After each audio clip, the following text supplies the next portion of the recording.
저희 식구가 넷입니다. 저하고 집사람하고 딸하고 아들하고요. 근데 생각해 보니까 저희 집 아이들이 하이스쿨에 들어가고 난 뒤에는 저희 넷이서 같이 밖에 나가서 외식을 한 경험이 손에 꼽습니다. 그렇다고 저희 가족이 뭐 왼수처럼 지냈냐? 그것은 아닙니다. 서로 행복하게 잘 지내고 있습니다. 일단은 시간을 맞추기가 참 어렵습니다. 모처럼 4명이서 이제 시간을 다 맞춘다고 해도 어느 식당을 갈 것이냐, 타이 푸드를 먹자, 셋이 통일을 하면 꼭 한 놈이 나는 스파게티 먹고 싶다 이럽니다.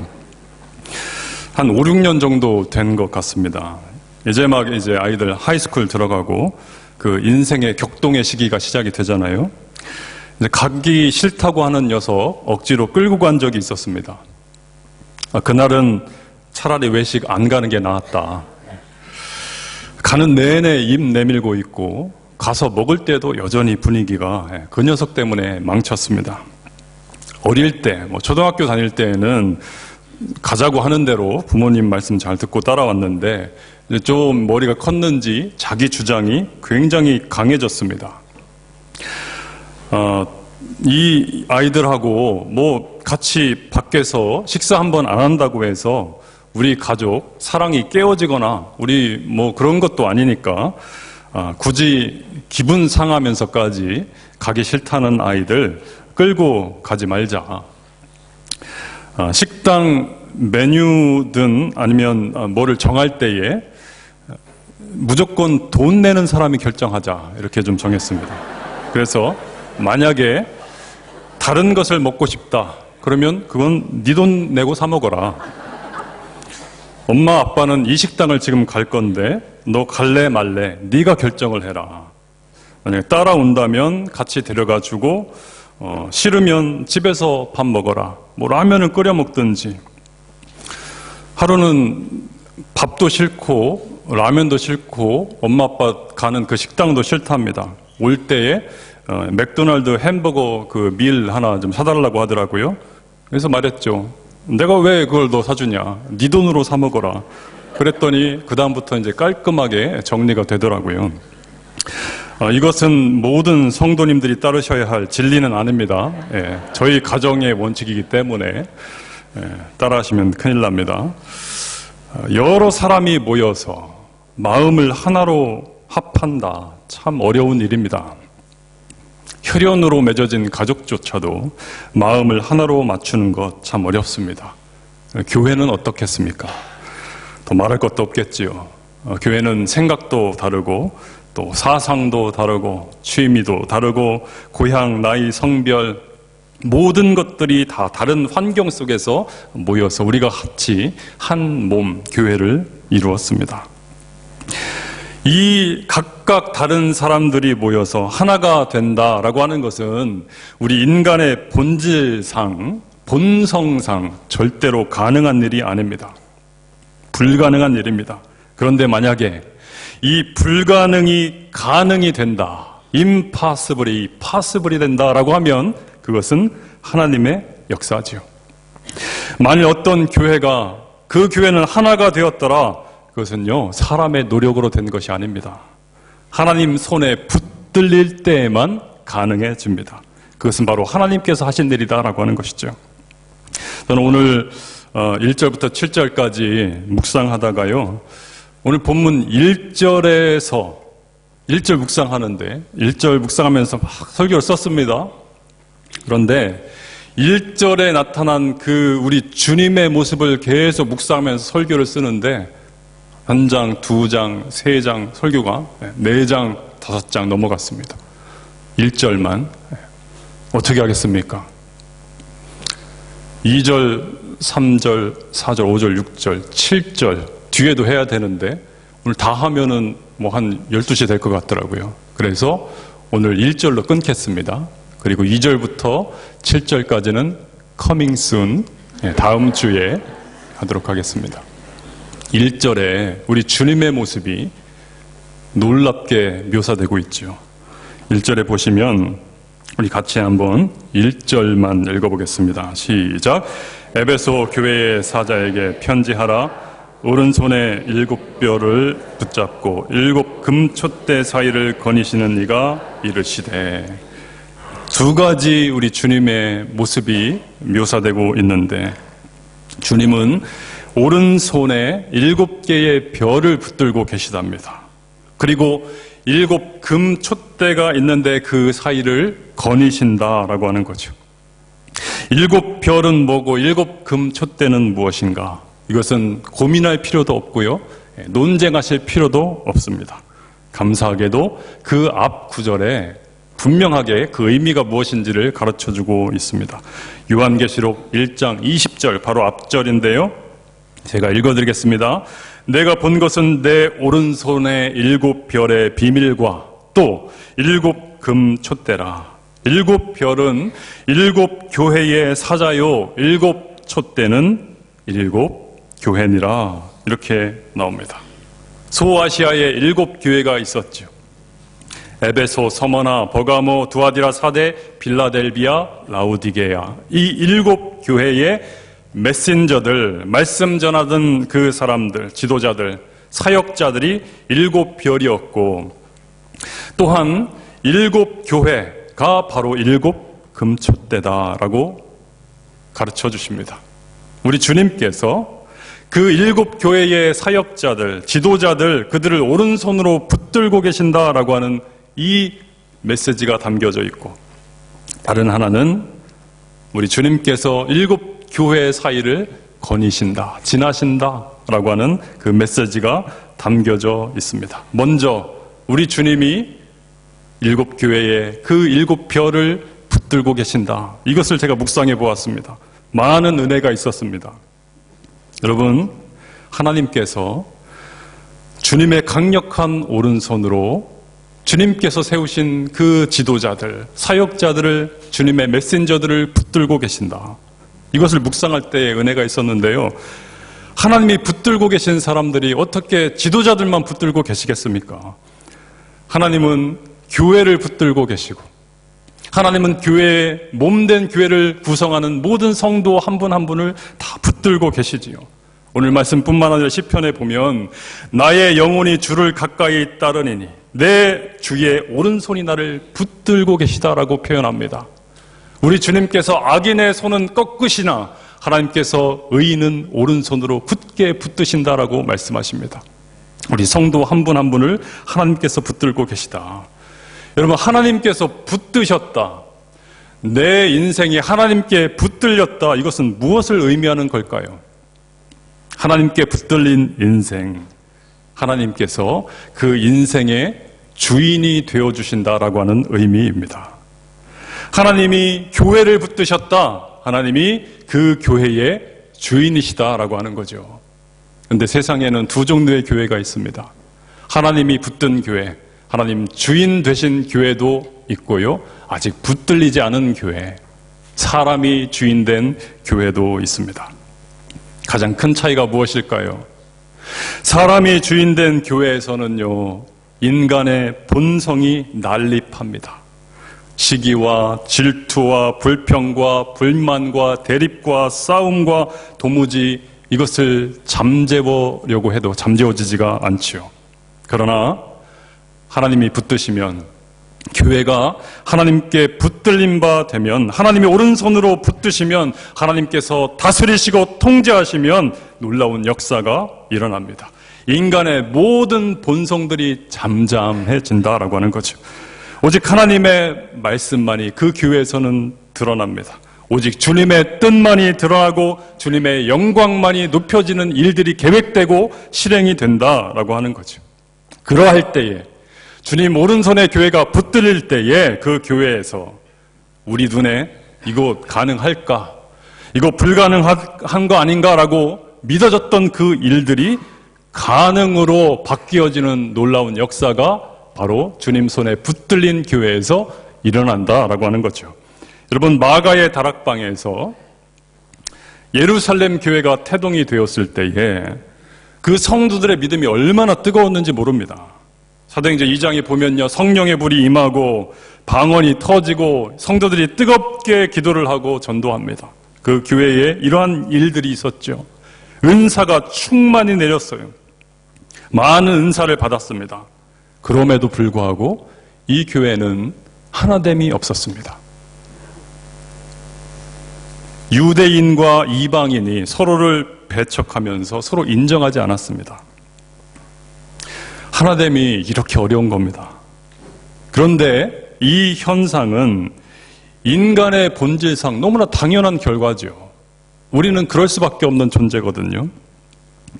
하나님께서 은사를 막 부어주시니까 은사는 넙죽넙죽 잘 감사하게 받았는데 주님께 그들의 마음을 드리는 것은 실패했습니다. 온전히 드리는 것을.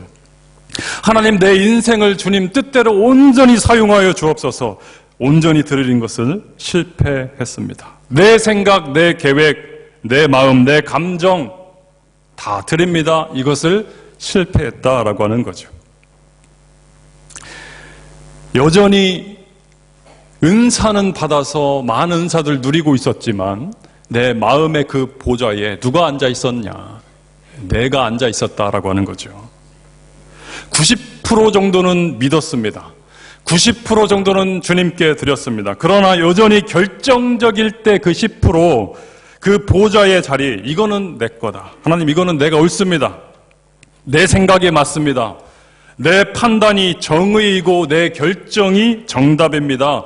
이런 이기적인 생각과 나르시시즘적 자기 사랑에서 벗어나지 못하고 있었다라고 하는 거죠. 그러나 하나님께서 그 예루살렘 교회를 붙드시죠.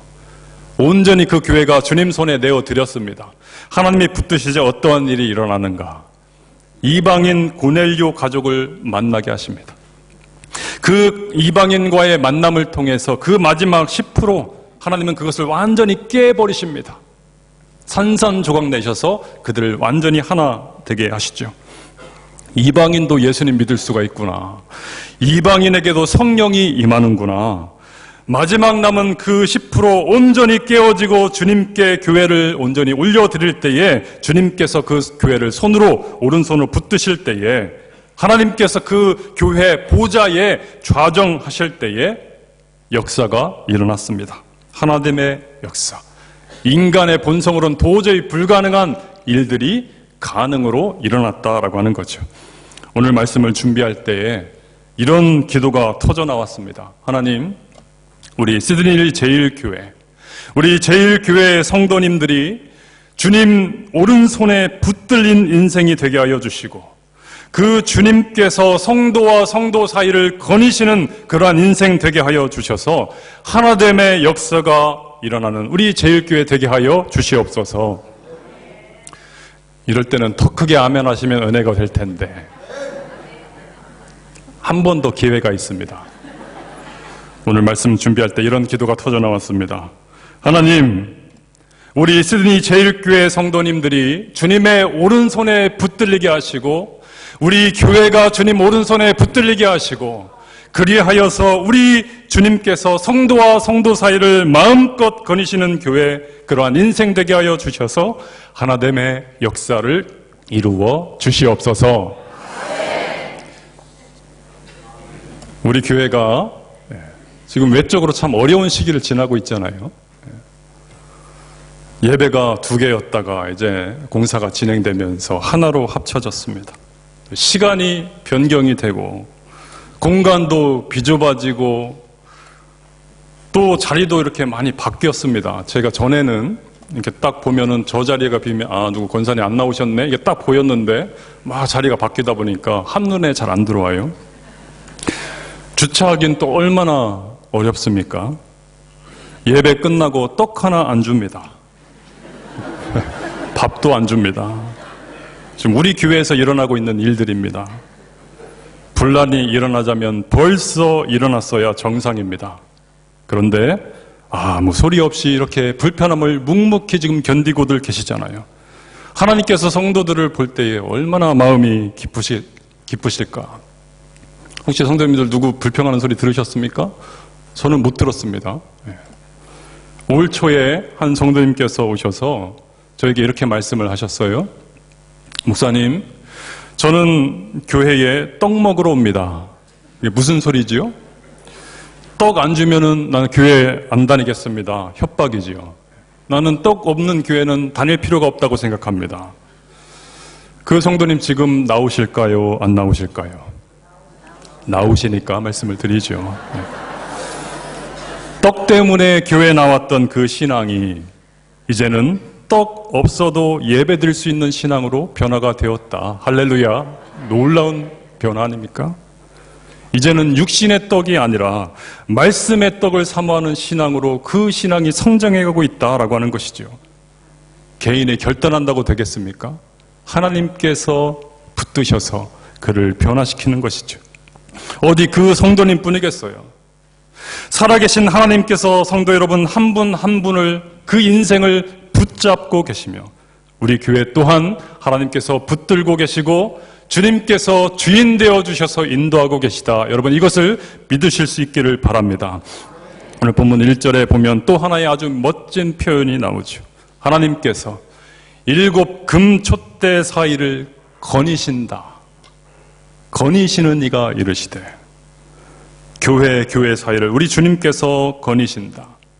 성도님과 성도님 사이를 우리 주님께서 지금 거니신다라고 하는 거죠. 헬라어 페리파테오라고 하는 단어인데 이것은 단지 그냥 워크가 아닙니다. 워킹한다가 아닙니다. 단지 걷는 게 아닙니다. 우리 주님께서 걸으실 때는요 반드시 목적이 있습니다. 목적. 윈도우 쇼핑 아시죠? 그냥 창문 밖에서 지나가면서 보고 뭐가 있나 이렇게 보고 대충 훑어보고 지나는 윈도우 쇼핑이 아니고요. 예수님은 절대로 윈도우 쇼핑 하시는 분이 아니십니다. 만약에 쇼핑센터에서 예수님을 만났다. 예수님은 반드시 목적이 있기 때문에 무언가를 사시기 위해서 거기에 가신 겁니다.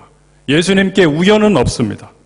전에 말씀드렸죠. 요한복음 4장 묵상할 때에 수가성 여인을 우물가에서 만나실 때에 예수님께서 그 마을에 우연히 간 것이 아니었죠. 요한복음 4장 2절에 읽어보시면 사마리아를 통과하여야 하겠는지라 말씀하십니다. He had to go through입니다. had to. 내가 반드시 그 마을을 통과하여야만 하겠다. 그래서 그곳에 가셨고 예수님의 그 의지, 목적, 계획 가운데 가셔서 그 여인을 만나셨습니다. 만나서 대충 몇 마디 하고 헤어지셨습니까? 아닙니다. 예수님은 만나셨고 그 여인의 인생을 완전히 다른 인생으로 변화시키시죠. 여러분 삭개오가 그 돌 무화과 나무에 올라가 있을 때에 그 아래를 예수님이 그냥 우연히 지나가셨습니까? 그렇지 않습니다. 예수님께서 페리파테오 하실 때 그 길을 걸어가신 이유는 바로 삭개오 그 사람 만나기 위해서 가신 거죠. 그 사람 변화시키기 위해서 가셨다라고 하는 겁니다. 누가복음 19장에 보시면 제가 읽어드리겠습니다. 앞으로 달려가서 보기 위하여 돌 무화과 나무에 올라가니 삭개오가 올라갔습니다. 이는 예수께서 그리로 지나가시게 되밀어라. 페리파테오입니다. 예수께서 그곳에 이르사 쳐다보시고 이르시되 삭개오야 속히 내려오라. 내가 오늘 내 집에 유하여야 하겠다 하시니 말씀하셨습니다. 왜 예수님께서 여리고 그 마을에 그 시간에 지나가셨겠는가? 바로 삭개오를 만나기 위해서 그 인생 만지시고 붙잡기 위해서 변화시키시기 위해서 그곳에 가셨다라고 하는 거죠. 우리가 예수님을 믿는다면 그 오른손으로 모든 믿는 자들을 붙드신다. 모든 성도의 인생 한 분 한 분을 그냥 지나치시는 분이 아니라 그 인생을 붙드신다. 그리고 페리파테오 하시는 주님이시다. 그에게 찾아가신다. 목적 있는 걸음. 그를 만나셔서 그를 변화시키신다. 그 예수님을 우리가 생각한다면, 그 예수님을 우리가 믿는다면 우리가 다른 영혼들을 바라볼 때에 우리의 시각이 바뀔 수밖에 없습니다. 그러지 않겠습니까? 자녀를 바라볼 때에도 제가 뭐가 되려고 저러나 이런 한심스러운 시각이 아니라 주님 페리파테오 하시는 주님을 믿습니다. 저 영혼에게 하나님 찾아가 주옵소서. 하나님 오른손으로 붙들어 주옵소서. 만져주시고 변화시켜 주옵소서. 기도해야 되는 것이 바로 부모의 책임이죠. 다른 성도님들 바라볼 때도 마찬가지입니다. 저 양반은 교회 다닌 지 몇 년이나 되었는데 맨날 저 모양일까? 이런 생각 들 때가 있지요. 여러분, 이것이 얼마나 교만한 생각인지 모릅니다. 하나님 보시기에는 판단하는 그분이나 판단받는 그분이나 도토리 키재기죠. 이것을 평신도 신학 전문 용어로 뭐라고 합니까? 도찐 개찐이다 이렇게 하지 않습니까? 고만고만한 도토리들이 우리들끼리 서로 내가 조금 더 낫고 너는 조금 못하고 내가 잘났고 너는 좀 못났고 해봐야 우리 주님 보시기에는 다 소용없는 일이다 라고 하는 거죠. 누군가의 허물이 보일 때가 있습니다. 믿는 자로서 우리가 해야 될 일이 있습니다. 예수님께 붙들린 자라면 우리가 해야 될 일. 우리 특별히 형제나 자매들을 이렇게 볼 때에, 지체를 볼 때에 흠이 이렇게 잘 보이는 분들이 있거든요. 그것도 하나님 주신 놀라운 은사입니다. 흠이 잘 보이는 것, 놀라운 은사인데 그런 비상한 은사를 받은 분들에게 주신 하나님의 책임이 있습니다. 책임, 사명이 있습니다. 먼저 본 당신이 그 허물을 덮어주라 라고 하는 것이죠. 그 허물 많은 지체를 위해서 기도하라 라고 하는 사명을 바로 그분에게 주시는 겁니다. 하나님, 저 영혼에게도 페리파테오 하여 주셔서 하나님 붙들어 주시고 만져 주옵소서, 거룩하게 빚어 주옵소서, 축복하면서 기도하라라고 하는 그 사명 바로 우리에게 주셨다라고 하는 거죠. 여러분, 이 믿음은 정말로 중요합니다. 우리가 드리고 있는 이 기도가 실제가 되고 역사가 되기 위해서는 믿음 있는 기도가 필요하거든요. 믿지 않고 어떤 역사가 일어나겠어요? 예수님을 아직 만나지 못해서 그렇지, 저 영혼도 예수님 만나면 하나님 반드시 변화가 될 것을 내가 믿습니다. 이 믿음을 가지고 기도할 때에 하나님께서 그 기도에 응답해 주신다라고 하는 거죠. 지난 9월 2일에 국민일보 신문에 올라온 한 집사님의 간증을 읽었는데 기억에 남아서 좀 소개시켜드리고 싶습니다. 조석현 집사님인데요. 남자 이름 같지만 여자 집사님입니다. 조석현. 그 간증문 위에는 이분 사진도 이렇게 있더라고요. 자신 있게 본인 사진을 신문에, 수많은 사람들이 보는 신문에 올려놓았습니다. 이름도 올려놓았습니다. 무슨 의미겠습니까? 이 간증에는 하나도 거짓이 없다, 이런 의미겠지요. 간증 내용은 이렇습니다. 이 집사님의 어린 시절 참 불행한 시절이었습니다. 제가 봐도 불행했습니다.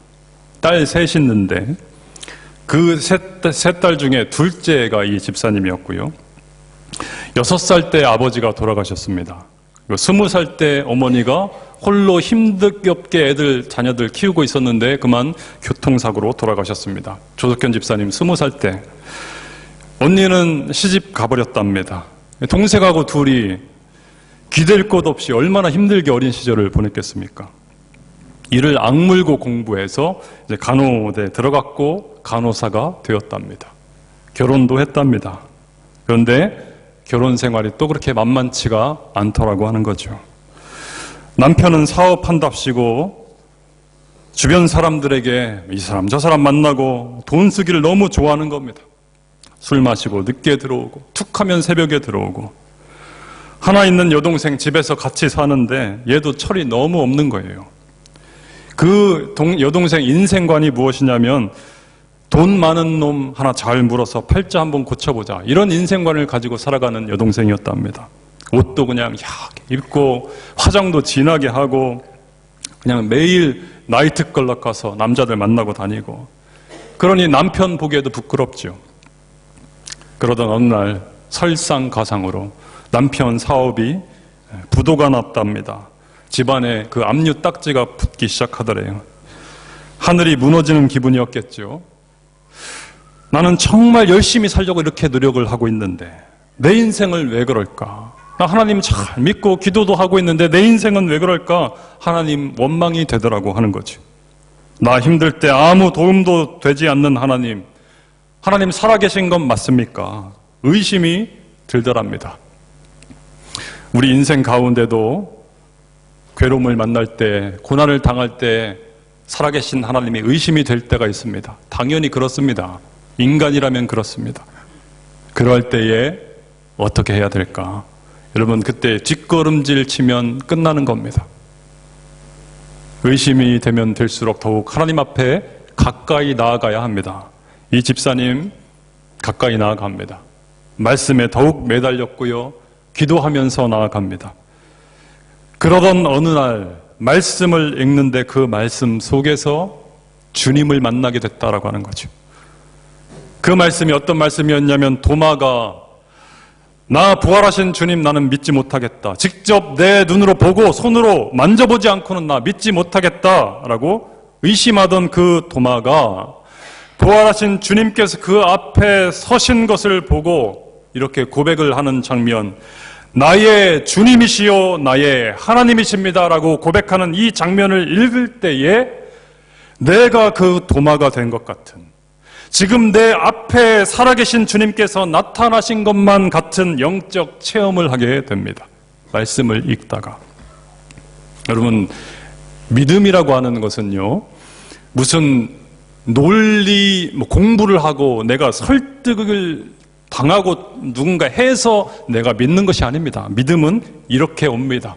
은혜로서 말씀 읽을 때에, 말씀 들을 때에, 기도할 때에 하나님께서 은혜로 우리에게 주시는 것이 믿음이다라고 하는 거죠. 예수님에 대한 확실한 믿음을 갖게 되니까 이 집사님이 태어나서 난생 처음으로 감사가 이런 것이구나, 기쁨의 삶이 이런 것이구나 느꼈답니다. 6살부터 아버지 없이 자랐잖아요. 20살 때 엄마 돌아가셨잖아요. 인생에 무슨 큰 기쁨이 있었고 감사가 있었겠습니까? 하나님 믿긴 믿었지만 그냥 저주하면서 그렇게 살아왔던 인생인데, 이때 처음으로 예수님 만나고 나서 느끼게 된 겁니다. 감사가 이거구나. 예수 안에서 찾는 기쁨이 이거구나. 상황은요, 여전히 남편 지금 사업 망한 상태 그대로입니다. 변함없습니다. 그러나 주님 주시는 그 기쁨과 감사가 넘치니까 완전히 달라지더라라고 하는 거지. 표정도 밝아지고요. 남편과 딸 대할 때 전 같으면은 짜증과 분노가 났을 텐데 미소와 밝은 목소리로 대합니다. 그렇게 대하다 보니까 어느 날 남편이 이렇게 말하더래요. 드디어 미쳤구만. 예전 같으면 그런 소리 듣고 어떻게 해요? 한바탕 하는 거죠. 내가 지금 누구 때문에 이러고 사는데 그 재산 다 말아먹고 어디서 그딴 소리 하냐고 한바탕 했을 거 아닙니까? 그러지 않습니다. 집사님 예수님 만났잖아요. 지금 내 안에 예수님 계시잖아요. 주님 주시는 기쁨과 감사가 있잖아요. 꾹 참고 기도하는 거죠. 엎드리는 거죠. 내가 예수님을 만나고 이렇게 정말 변화가 되었는데, 살아있는 참 증거가 바로 난데 뭘 또 의심하겠습니까? 믿음으로 그 남편을 위해서 기도하고, 여동생 위해서 기도하고, 딸을 위해서 기도했답니다. 새벽에 꼬박꼬박 그래도 늦게라도 들어오던 남편이 하루는 연락도 없이 외박을 하더랍니다. 얼마나 속이 문드러졌겠습니까? 예수님 만난 이 집사님, 할 게 또 무엇이 있겠습니까? 또 기도하는 거죠. 하나님께 나아가는 거죠.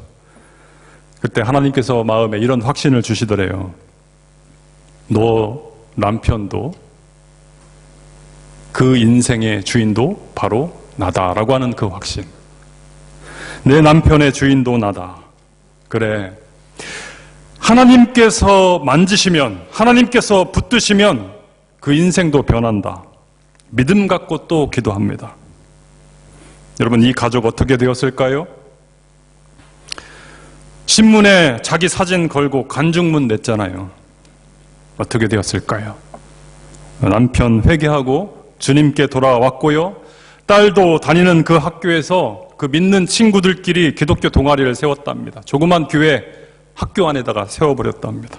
그리고 외모 치장에 빠졌던 여동생, 클럽, 집, 날아다니던 생활 접고 이제는 주님과 함께 날아다니는 새로운 인생을 살고 있다. 그것이 이 집사님의 간증의 마지막이었습니다. 사랑하는 성도 여러분, 하나님께서 붙드시고 하나님께서 페리파테오 가시면서 함께 동행하시는 그런 인생이 되면 이러한 놀라운 변화가 일어납니다. 이러한 은혜, 성도 여러분의 삶과 여러분이 예수님을 믿고 기도하는 그 기도를 통하여 여러분의 가정과 우리 교회에 이러한 놀라운 변화의 기적이 일어나는 은혜가 있기를 주님의 이름으로 축원합니다. 기도하겠습니다.